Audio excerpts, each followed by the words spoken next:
Til að æfa kylfuhraðann þá förum við í practice. Þar veljum við svo shot analysis sem venjulega bara æfingasvæðið. Svo myndi ég logga ykkur inn ef þið eru með trackman aðgang, en við setjum bara guest núna. Svo veljum við bara driverinn.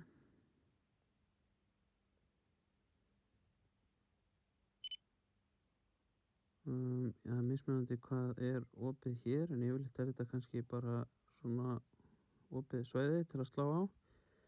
En við ætlum að fara hérna niður í hægra horninu í speed training. Hítum á það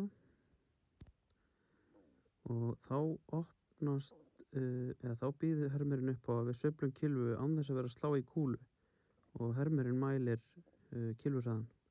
Og það skiptir ekki máli hvort við erum með venjulega kylfu eða svona super speed prigg. Þið bara sláið vindhögg og hún mælir hraðan á kylfunni.